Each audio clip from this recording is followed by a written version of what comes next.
धन्यवाद सभापति महोदय। आज हमारे जैसे सभी भारतीय जनता पार्टी के कार्यकर्ता, उनके पूर्वज और बड़े बुजुर्ग, उन सबों के लिए होली, दिवाली सभी मनाने का एक ही दिन है। 70 साल से जो तपस्या हमारी पार्टी कर रही थी, जिसके लिए कि लगातार आंदोलन हो रहे थे, जिसके कारण कि हमारे प्रथम अध्यक्ष श्यामा प्रसाद मुखर्जी जी की मृत्यु हुई, जिसके कारण कि कश्मीर से कन्याकुमारी तक की यात्रा निकली, जिस यात्रा के संयोजक आज के वर्तमान प्रधानमंत्री श्री नरेंद्र मोदी जी थे, जिसके लिए कि युवा मोर्चा के राष्ट्रीय अध्यक्ष अनुराग सिंह ठाकुर जी ने एक यात्रा निकाली कि लाल चौक पर श्रीनगर पे तिरंगा झंडा फहराना है। आज उसका एक कल्मिनेशन का डेट है, आज उसका दिन है। इसके लिए मैं माननीय प्रधानमंत्री जी को और माननीय गृह मंत्री जी को विशेष तौर पर सारे कार्यकर्ता और सारे देश की जनता की तरफ से धन्यवाद देना चाहता हूं कि वो इस तरह का बिल लेकर आए और हमारे जीते जी, हमारे सांसद रहते ये बिल इस पार्लियामेंट में पास हो रहा है। कश्मीर है क्या?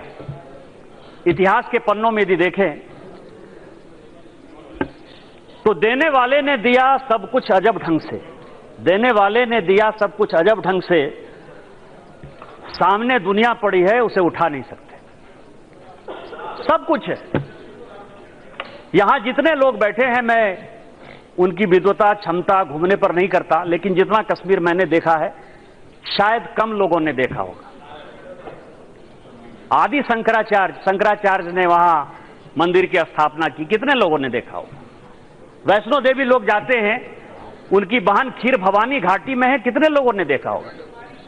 मोहम्मद साहब का बाल हजरत बल दरगाह में रखा हुआ है। मैं पूरे देश के मुसलमानों से पूछना चाहता हूं, कितने लोगों ने हजरत बल दरगाह में जो है मोहम्मद साहब के बाल को देखा है? मैंने देखा है।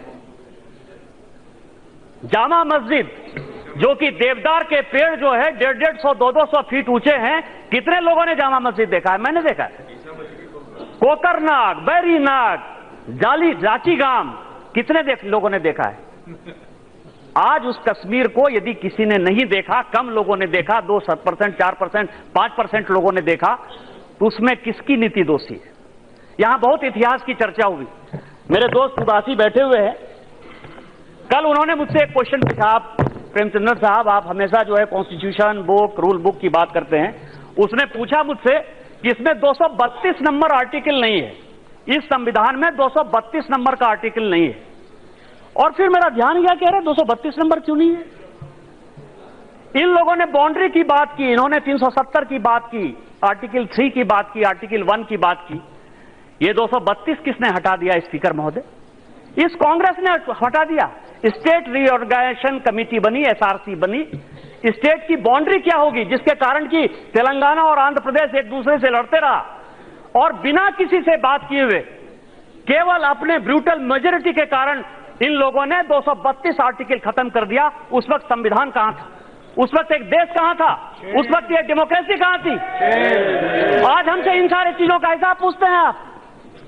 मैं आपको बताऊं अध्यक्ष महोदय कि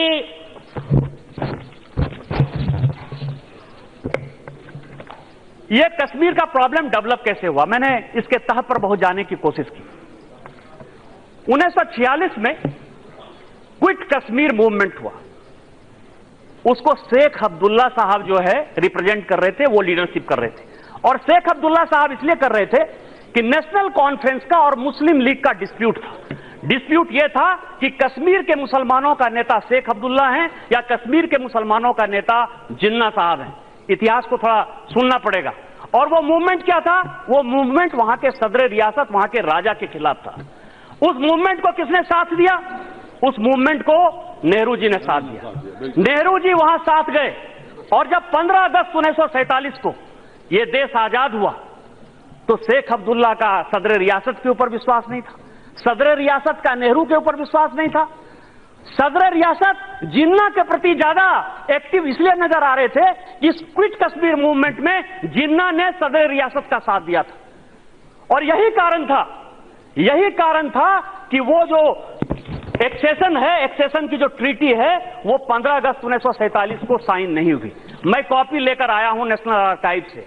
ये पूरा का पूरा माउंट बेटन और हरि सिंह का है सर। इसमें क्या है कि ये 562 राजाओं ने एक ही एग्रीमेंट साइन किया, एक ही एग्रीमेंट साइन किया, पूरा का पूरा एग्रीमेंट एक था, केवल इसमें नाम भर दिया जाता था कि किसका क्या साइन होगा, किसका क्या साइन होगा। मैं ये कह रहा हूं कि 562 आदमी को आपने धारा 370 तो नहीं दी ना?